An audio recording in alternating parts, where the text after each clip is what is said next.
भगवत गीता अध्याय नंबर 15 के श्लोक नंबर 1 से 4 में स्पष्ट किया है कि तत्वदर्शी संत वो होगा जो उल्टे लटके हुए संसार रूपी वृक्ष के सभी पार्ट्स को बता देगा, उसके सभी विभागों को जानता है, जड़ से लेकर टहनियों तक। वो तत्वदर्शी संत होगा और उस तत्वदर्शी संत के प्राप्ति के पश्चात परमेश्वर के उस परम पद की खोज करनी चाहिए, जहां जाने के बाद साधक फिर लौटकर कभी संसार में नहीं आती। और उसी परमेश्वर ने जो गीता ज्ञान दाता से अन्य है, सब ब्रह्मांडों की रचना की है, अर्थात संसार रूपी वृक्ष की प्रवृत्ति उसी से विस्तार को प्राप्त हुई है। इन अज्ञानियों ने कभी नहीं बताया कि गीता अध्याय नंबर 18 के श्लोक नंबर 62 में गीता ज्ञानदाता कह रहा है कि तू सर्वभाव से उस परमेश्वर की शरण में जा, जिसकी कृपा से तू परम शांति को और सनातन परम धाम को प्राप्त होगा। पुण्यात्माओं, उसी रहस्य को बताने के लिए परमात्मा परमेश्वर पूर्ण ब्रह्म, जिनका वास्तविक नाम कबीर देव है, कबीर देव, हम उसको कबीर साहब कहते हैं, कबीर परमेश्वर कहते हैं, वो परमात्मा स्वयं अपने सतलोक स्थान से, उस सनातन परम धाम से, जहाँ जाने के बाद फिर प्राणी जन्म मृत्यु में कभी नहीं आता, तो वो परमात्मा स्वयं वहाँ से चलकर गति करके आते हैं अपनी प्यारी आत्मा को, जो अच्छी आत्माएं हैं, जो ज्ञान ग्रहण करने योग्य होती हैं, उनको आकर के वो ज्ञान बताते हैं और उसको अपने से पूर्ण परिचित करा के फिर उस तत्व ज्ञान के प्रचार के लिए उसको पुनः उसी बॉडी में, शरीर में भेज देते हैं। जैसे आदरणीय गरीबदास साहिब जी को जब वो 10 वर्ष के थे, उनकी आत्मा को सतलोक लेकर गए प्रभु, अपनी सभी समर्थता से अवगत कराया, ब्रह्मा जी, विष्णु जी, शिव जी आदि की स्थिति से परिचित कराया, पूरे ब्रह्मांडों की रचना के विषय में जानकारी दी और फिर उनको वापस शरीर में भेज दिया था, क्योंकि उधर से कुल के लोगों ने उस बच्चे को मृत जानकर अंतिम संस्कार करने के लिए चिता पर रख दिया था। फिर वापस परमात्मा ने उस आत्मा को पूर्ण परिचित करा करके वापस भेज दिया, शरीर में प्रवेश कर दिया, फिर वो बच्चा जीवित हो गया। तो आज का जो समागम है, ये उसी उपलक्ष्य में, उसी खुशी में मनाया जा रहा है कि परमात्मा ने उस गूढ़ रहस्य को बताने के लिए, जो वेद और सदग्रंथों में, गीता जी में जो गूढ़ रहस्य छुपे हुए हैं, उनको बताने के लिए परमेश्वर स्वयं ही धरातल पर अवतरित हुए, सह शरीर आए। ये वो शुभ महीना है, ज्येष्ठ मास, और ये आने वाली जो पूर्णमासी है अभी 4 दिन बाद, यानी 15 जून की, ये वो शुभ दिन है कि वो परमेश्वर कलयुग में सतलोक से चलकर, सनातन परमधाम से चलकर गति करके सह शरीर आए और भारतवर्ष की पवित्र भूमि काशी शहर में एक लहर तारा नामक तालाब में विकसित कमल के फूल पर वो पूर्ण परमात्मा एक नवजात शिशु रूप धारण करके विराजमान हुए। ब्रह्म मुहूर्त, सूर्य उदय होने से लगभग 1.5 घंटा पूर्व के समय को ब्रह्म मुहूर्त कहते हैं। उसी समय एक अष्टानंद नाम के ऋषि, वो वहाँ लहर तारा तालाब पर एकांत स्थान देखकर स्नान करते थे, और जैसा भी उनके पूज्य गुरुदेव स्वामी रामानंद जी ने जो साधना करने को बता रखा था वह कुछ देर बैठकर वो सुबह सुबह भगवान का चिंतन भी किया करते थे। स्वामी अष्टानंद जी अपनी साधना करने की तैयारी में थे, स्नान कर चुके थे, आंखें खुली थी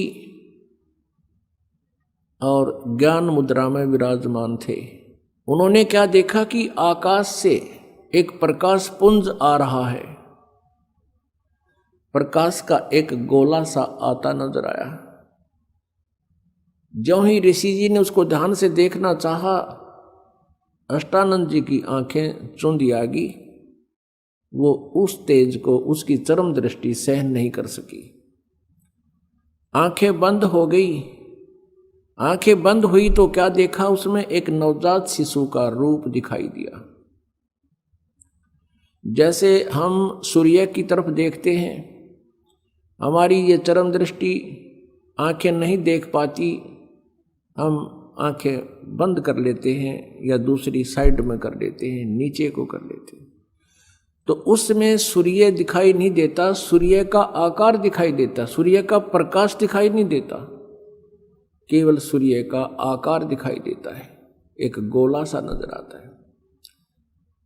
इसी प्रकार अष्टानंद जी परमेश्वर के उस तेज पुंज को नहीं देख सके। पहले तो उसने देखा कि प्रकाश का कोई गोला सा आ रहा है,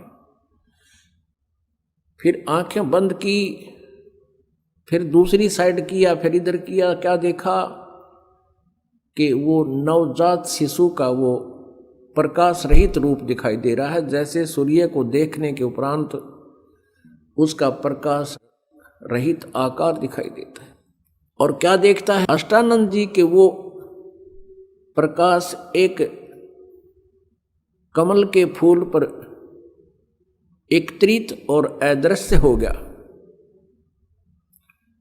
अंधेरा सा था, वो देख नहीं सका, लेकिन इतना तेज प्रकाश अपने आप गति करके आ रहा था, इससे वो अचंभित बहुत हुआ। और इस रहस्य का भेद जानने के लिए वो तुरंत उठकर अपने पूज्य गुरुदेव महर्षि रामानंद जी पंडित जी के पास पहुंच गया और अपने साथ बीती पूरी घटना का विवरण कह सुनाया और पूछा, गुरुदेव ये मेरी कोई भक्ति की उपलब्धि है या कोई मेरा भ्रम है? ये कोई स्वप्न भी नहीं कह सकते, क्योंकि मैं जागृत और खुली आंखों देख रहा था। स्वामी रामानंद जी को जितना भी अध्यात्म ज्ञान था, उसके आधार से अपने शिष्य अष्टानंद जी की संतुष्टि करने के लिए उन्होंने कहा कि अष्टानंद, आकाश से जब ऐसे प्रकाश पुंज आते हैं तो वो कोई देव आत्मा होती हैं और स्वर्ग लोक से आते हैं। यहाँ किसी माँ के गर्भ में वो प्रवेश करेंगे और फिर जन्म लेंगे और अपना जिस उद्देश्य से वो आते हैं उस कार्य को वो फिर पूरा करेंगे। ऐसे लक्षण महापुरुषों के अवतरित होने के होते हैं। अब जैसा भी उस ऋषि को ज्ञान था, अपने शिष्य को संतुष्ट कर दिया और कहा कि अष्टानंद, तेरी कोई भक्ति की उपलब्धि नहीं है। उधर से क्या हुआ कि एक गौरी शंकर और सरस्वती नाम के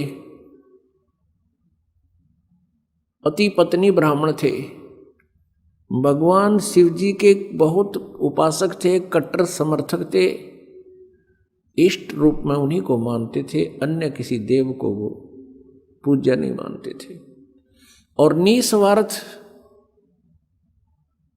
वो भगवान शिव की कथा सुनाया करते थे, महिमा सुनाया करते थे। जो भी पैसा उनके पास आ जाता था कथा करते समय, तो अधिकतर वो धर्म में लगाया करते थे। उनका कोई संतान नहीं थी। विवाह को लगभग 20-25 वर्ष हो गए थे, उनके कोई संतान नहीं थी और संतान की चाह उनके हृदय में बहुत घनी थी। रह रहकर भगवान शिव जी से प्रतिदिन प्रार्थना किया करते थे। कुछ दिनों के बाद क्या हुआ कि जो काशी के अन्य ब्राह्मण थे, जो जनता से पैसे लेकर के उनको गुमराह करके पैसे ऐंठा करते थे, उनको लगा कि जो गौरी शंकर है ये निःशुल्क और निस्वार्थ भाव से जनता को कथाएं सुनाता है और काशी के लोगों की अधिक आस्था इस गौरी शंकर में होती जा रही है। इस कारण से वो ईर्षा किया करते थे, लोगों को कहा करते थे कि ये गलत है, ये झूठी कथाएं सुनाता है, उसमें बहुत से दोष निकालते थे। दूसरी तरफ मुसलमान बहुसंख्या में बनारस में थे, वो भी इस बात से परिचित थे कि काशी के अन्य पंडित गौरी शंकर से ईर्षा रखते हैं, वो इनके साथ नहीं है। और हिंदू धर्म का अत्यधिक प्रचार बनारस में ये गौरी शंकर कर रहा है, ये शिवजी का पुजारी है। तो उन्होंने ऐसा अवसर देखा कि अब न तो हिंदू गुरु इसके साथ हैं, उन्होंने अपना जल उस गौरी शंकर के परिवार के पूरे घर में छिड़क दिया। मुसलमानों ने झूठा जल करके सारा छिड़क दिया और जबरदस्ती गौरी शंकर और उसकी पत्नी को पिला दिया। इस दृश्य को वो ईर्ष्या करने वाले अन्य ब्राह्मण देख रहे थे, उनको पता चला। उसी दिन से उन्होंने गौरी शंकर और सरस्वती जी को अपनी बरादरी से निकाल दिया और कह दिया कि ये मुसलमान बन गए हैं, इन्होंने झूठा पानी पी लिया है, जबकि उनको बाई फोर्स पिलाया गया था। अब ऐसी स्थिति में गौरी शंकर ने मुसलमान धर्म को स्वीकार कर लिया, क्योंकि हिंदुओं ने उनका बहुत विरोध कर दिया और गंगा में स्नान करना भी बंद करवा दिया कि अब ये मुसलमान हो गया, ब्राह्मण नहीं रहा, हिंदू नहीं रहा। अब गौरी शंकर का नाम बदलकर नीरू रख दिया मुसलमानों ने, और सरस्वती का नाम नियामत रख दिया, उसको नीमा कहने लगे, और नीरू का नाम नूर अली रख दिया, उसको नीरू कहने लगे। लहर तारा नामक तालाब की स्थापना कैसे हुई? वो एक बहुत बड़ा गड्ढा था, लगभग सैकड़ों एकड़ में झील थी और गंगा का पानी लहरों के द्वारा ओवरटेक होकर, ओवरफ्लो होकर, जैसे पशु घाट बने हुए थे उनसे उछलकर वर्षा के दिनों में जब फुल स्वयं पर गंगा चलाकर बहती थी, तो पानी ओवरफ्लो होकर के लहरों के द्वारा रिस रिस के ऊपर के उछल के एक बहुत बड़े सरोवर का रूप धारण किए हुए था। उसका जल गंगा के तुल्य ही निर्मल था, लंबी चौड़ी झील थी, झील तो नहीं कह सकते, लंबा चौड़ा सरोवर था, वो तालाब था। और अष्टानंद जी भी वहाँ एकांत स्थान पा करके स्नान किया करते थे उसी स्वच्छ जल में। उधर से नीरू नीमा पहले ब्राह्मण थे, प्रतिदिन गंगा पर स्नान करने जाते थे। गंगा में स्नान करना ब्राह्मणों ने उनको प्रतिबंध लगा दिया, मना कर दिया। तो वो भी उसी लहर तारा नामक तालाब पर स्नान करने के लिए प्रतिदिन जाया करते थे। उस दिन भी जिस दिन परमात्मा उनको मिले, वो प्रतिदिन की तरह सुबह उठकर, ये गर्मियों का मौसम, सुबह वक्त से उठकर चल पड़ते थे। जहाँ वो रहते थे उनकी जुलाहा कॉलोनी से लगभग 4-5 किलोमीटर की दूरी पर वो लहर तारा तालाब था। प्रतिदिन वो सैर भी हो जाती थी, स्नान दोनों पति पत्नी वहाँ करके आते थे। वो भले ही मुसलमान बन गए थे, लेकिन भगवान शिव को नहीं भुला पाए थे। अंदर से वो फिर भी पुकार उसी अपने इष्ट को ही सुनाते थे। उस दिन नीमा रोती हुई कह रही है, हे भगवान शिव जी, आप परम शक्ति हैं, आप देवों के देव हैं, महादेव हैं। मुझ दासी को भी एक खिलौना दे देते, आपके दरबार में भरे भंडार हैं। मुझे भी एक पुत्र दे देते, मेरा भी संसार में हिस्सा हो जाता।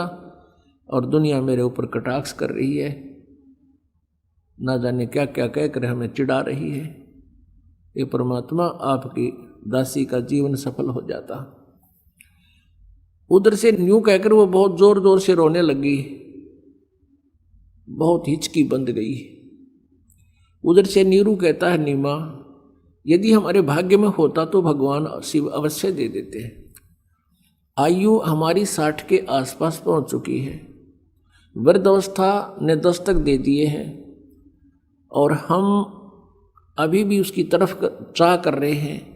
आप ऐसे रोती रहोगी, आपकी आंखें खराब हो जाएंगी। बुढ़ापे में कोई उंगली पकड़ने वाला सहारा हमारा है नहीं, पुत्र भाग्य में है नहीं, तेरी आंखें और नष्ट हो जाएंगी, तू अंधी हो जाएगी। सब्र कर, भगवान ने जो किया वो ठीक किया है। ऐसे सांत्वना देते हुए और नीमा हिचकी बंधी हुई रोती हुई, आंसू पोंछती हुई वह पहुंच जाती है लहर तारा नामक तालाब पर, जहां वो प्रतिदिन स्नान किया करते थे। पहले नीमा ने स्नान किया,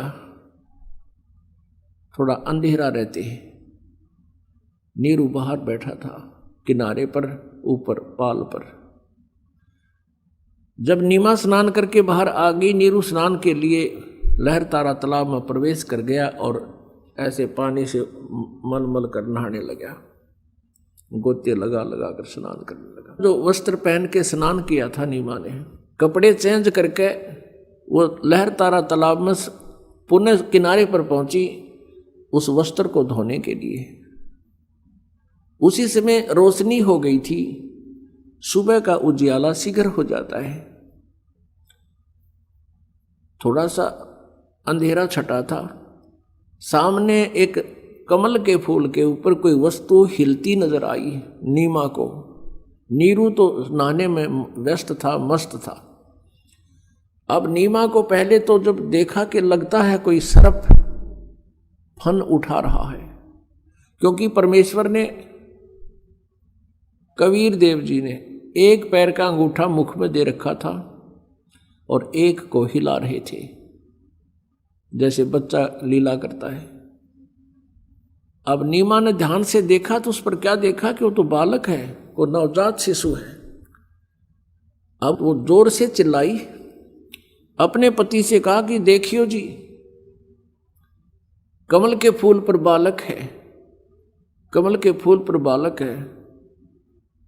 अब नीरू ने सोचा या तो कति मेंटल होगी या पागल हो चुकी है लगता है इसके। अब इसको जल के अंदर भी बच्चे दिखाई देने लगे।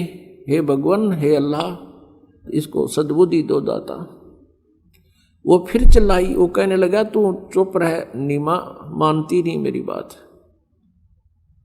यहाँ जल में कहाँ से बालक आवे थे।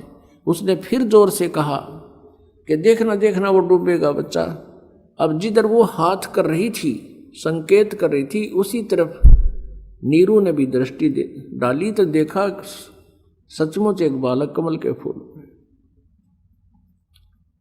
अब उसने आव देखा ना ताव देखा, एकदम आगे बढ़ा, क्योंकि गहरे जल में गया और उठाकर उस बालक को कमल के फूल समेत तोड़ के ले आया, उठा लाया, अपनी पत्नी को थमा दिया। अब वो उधर से नीमा ने उस बालक को सीने से लगाया। पुण्यात्माओं, जिस परमात्मा की खोज करते करते हमने युग बीत गए और जिस परमेश्वर के गुणों को सुनकर हम गदगद हो जाते हैं और हमारे रोंगटे खड़े हो जाते हैं, उस परमेश्वर को उस प्यारी आत्मा ने पुत्रवत प्यार किया, सीने से लगा, मुंह चूम्या उस बालक रूप परमात्मा का और माथे का लावे, कभी सीने से लगावे, सौ शुक्र मनावे अपने शंकर भगवान की। अब जो सुख उस माई ने होया होगा उस भगवान के टच करने से, स्पर्श करने से, उसका अंदाजा नहीं लगाया जा सकता। हम उनके नाम से इतने गदगद हो जाते हैं, उस मालिक का गुणगान सुनकर ही हमारे रोंगटे खड़े हो जाते हैं। उस माई ने जिस परमात्मा की चाह है, सर्व सृष्टि रचनहार है, और उस मालिक को सीने से लगाया, उसको कितनी खुशी और कितना उसके शरीर के अंदर रोमांच हुआ होगा। उस सुख को वो माई ही वर्णन कर सकती है। उधर से नीरू ने सोचा कि पहले तो हम हिंदू थे, मुसलमान बना दिए, हिंदुओं से संपर्क रहा नहीं, मुसलमानों से अभी हमारी इतनी जानकारी नहीं, हमारे साथ कोई साथी नहीं है। और यदि हम इस बालक को लेकर जाएंगे और जनता को बताएंगे कि कमल के फूल पर हमें मिला, कोई विश्वास नहीं करेगा। उल्टा कहेंगे कि तुम किसी का बालक चुरा लाए हो, हमारी पिटाई भी कर लेंगे और मार मार कर हमारा हुलिया बिगाड़ेंगे और पूछेंगे बताओ किस बहन का तुम ये बालक उठा कर लाए हो, और हमसे बालक भी छीन लेंगे और नगर निकाला भी दे देंगे। ये सारा जुगाड़ सोच कर, सारे विचार लगा करके नीरू ने अपनी पत्नी से कहा, नीमा इस बालक को यहीं छोड़ दे, और उसको सारी स्थिति से परिचित करा दिया कि हमारे साथ ऐसा ऐसा हो सकता है। तो नीमा ने कहा, जी इस बालक ने ना जाने क्या जादू कर दिया मेरे ऊपर, मैं इसको त्याग नहीं सकती, मेरे बस की बात नहीं। इसने जो मेरे अंदर अट्रैक्शन पैदा कर दी, ये मेरे बस की बात नहीं, मैं मर सकती हूं। जैसे सर्प से कोई मणि छीन ले, वो फन पटक पटक कर मर जाता है। अब इसके बिछुड़ जाने से मेरी वही स्थिति हो जाएगी,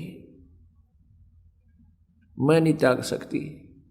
नीरू ने बहुत कुछ समझाया और प्यार दिया। वो कभी अपनी पत्नी को गुस्से से नहीं बोला था, क्योंकि वो समझता था कि ये पहले बहुत दुखी है, संसार के व्यंग सुन सुनकर ये दुखी है, ये निसंतान है, ये बांझ है, पता नहीं संसार कितने प्रकार से पीड़ित करता है। वो उसको बहुत प्यार देता था। वो एक पति का प्यार भी देता था और एक पिता का भी। तो उसने उस दिन कहा कि नीमा तू बहुत जिद्दी हो गई है, मेरा नाजायज फायदा उठा रही है, मैं तेरे को आज तक कभी गुस्से से भी नहीं बोला, तो इतनी जिद्दी हो गई है कि आगा पीछा नहीं देख रही है, और ये पिछला हमारा क्या हाल हो गया है, आगे और ना जाने क्या होगा। नीमा नहीं मानी। तो उस दिन पहली बार अपनी पत्नी की तरफ उसने थप्पड़ मारने के लिए हाथ उठाया, रोते हुए, आंखों में आंसू है। तब नवजात शिशु बोलते हैं परमात्मा कि नीरू तुम्हारे लिए मैं आया हूं, मुझे घर ले चलो, तुम्हें कोई कुछ नहीं कहेगा। अब नीरू का हाथ वहीं का वहीं रुक गया और सोचा ये कोई फरिश्ता है, ये कोई सिद्ध पुरुष है, नहीं तो कमल के फूल के ऊपर बच्चा कैसे स्थिर हो सकता है। उसको फिर सारी बात याद आ गई कि ये कोई सिद्ध पुरुष है, सिद्धि वाला हंस है, भले ये बालक रूप में है लेकिन सिद्धि तो उसी तरह काम करती है, वचन से काम करती है। अब नीरू चुप करके आगे आगे चल पड़ा, पीछे पीछे उसकी पत्नी परमात्मा का शुक्र मनाते हुए और उस ओरिजिनल गॉड को साथ लिए हुए चल रही है, गोदी में लेकर चल रही है। उस कंप्लीट गॉड को, पूर्ण परमात्मा को गोदी में लिए हुए जा रही है। अपनात्मा ज्यों ही नगर में पता चला कि नीरू को लहर तारा नामक तालाब पर कमल के फूल पर एक बालक प्राप्त हुआ है, और उस बालक को जो भी देखता था आश्चर्यचकित हो जाता था। इतना सुंदर शरीर, इतना कोमल शरीर, इतना हैंडसम वो बच्चा कभी कोई देखा ना सुना। उसका नूर आम बालक जैसा शरीर नहीं था, इतना नूर था उनके शरीर पर, इतना परमात्मा का सुंदर शरीर था। तो पूरी काशी में जैसे कहते हैं दावानल फैल जाती है, जंगल की आग बढ़ जाती है बहुत तेजी से। अब पूरी काशी नगरी उमड़ कर आन लगी गीत गाते हुए, जैसे किसी का ब्याह में जाया करती पहले बहनें गीत गाती हुई, ऐसे झुंड के झुंड आ रहे हैं और वहां परमात्मा के दर्शन कर रहे हैं। कोई कुछ कह रहा है, कोई कहता ये तो भगवान शिव का स्वरूप है, कोई कहता ये तो विष्णु जी अवतरित हुए हैं, कोई कहता ये तो ब्रह्मा जैसे खूबसूरत हैं, कोई कहे ये देव है, कोई व्यक्ति कह रहा है कि ये तो कोई गण है, ये कोई भूत प्रेत है, बोलता भी है छोटा सा बच्चा। इस तरह की प्लस माइनस बातें सुनकर नीमा बहुत दुखी हो रही थी। कोई तो भूत कहे था, कोई प्रेत कहे, कोई भैरव बतावे और कोई ब्रह्मा विष्णु महेश की आत्मा बतावे। आदरणीय गरीबदास साहिब जी ने जो परमात्मा से परिचित हुए थे, उन्होंने अपनी अमृतवाणी में परमेश्वर की वो सब लीला ज्यों की त्यों चित्रित की है। जैसे गरीबदास साहिब जी का जन्म सन 1717 यानी संवत 1774 में गांव छुडानी जिला झज्जर हरियाणा में हुआ और परमात्मा का उसमें अवतरण सन 1398 में, सन 1398 में यानी संवत 1455 में, लगभग 300 वर्ष के बाद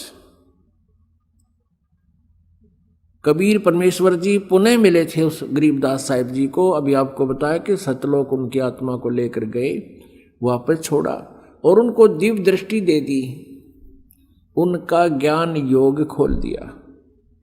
इस दिव्य दृष्टि की भी रेंज होती है।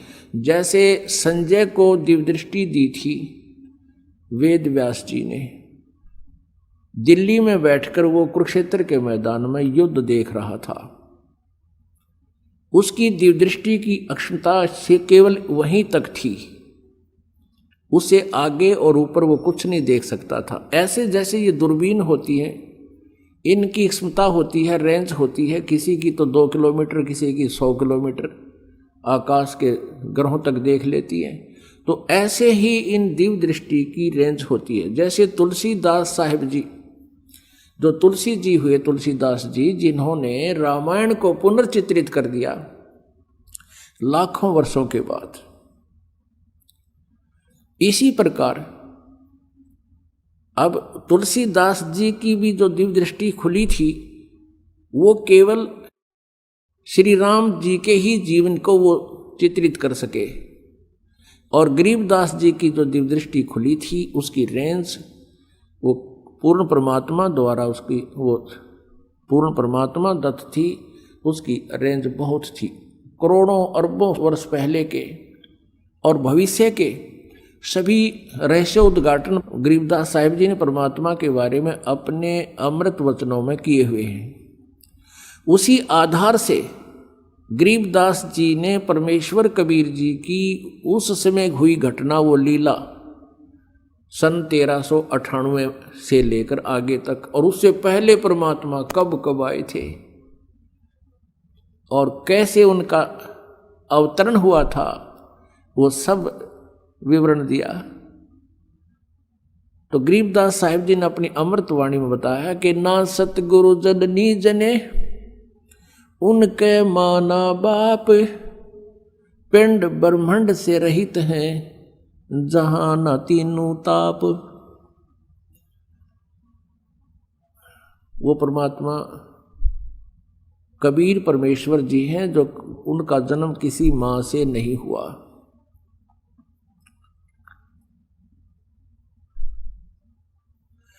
गरीबदास साहिब जी ने फिर परमात्मा की समर्थता बताई है। अनंत कोट ब्रह्मांडे का एक रति नहीं भार, ये सतगुरु पुरुष कबीरे हैं कुल के सृजनहार। अब गरीबदास साहिब जी ने परमेश्वर की आंखों देखी महिमा, बोला लिपिबद्ध करवाया। अब उन्होंने परमात्मा के अवतरण की बहुत ही अच्छी अमृत वाणी यानी बहुत प्यारी वाणी बोली है, वो आपको सुनाते हैं। 84 बंधन कटे किन्नी कल्प कबीर, भवन चतुर्दश लोक सब ये टूटे जम जंजीर। ग्रीब अनंत कोट ब्रह्मांड में बंदी छोड़ कहाए, सो तो एक कबीर है जननी जने नमाए। शब्द स्वरूप साहेब धनी शब्द सेंद सब माही, बाहर भीतर रम रहे जहां तहां सब ठाही। यानी उसी परमात्मा की अदृश्य शक्ति सभी के अंदर विद्यमान है और वो परमात्मा साकार है। ग्रीव जल थल पृथ्वी गगन में वो बाहर भीतर एक, पूर्ण ब्रह्म कबीर हैं अवगत पुरुष अलेख।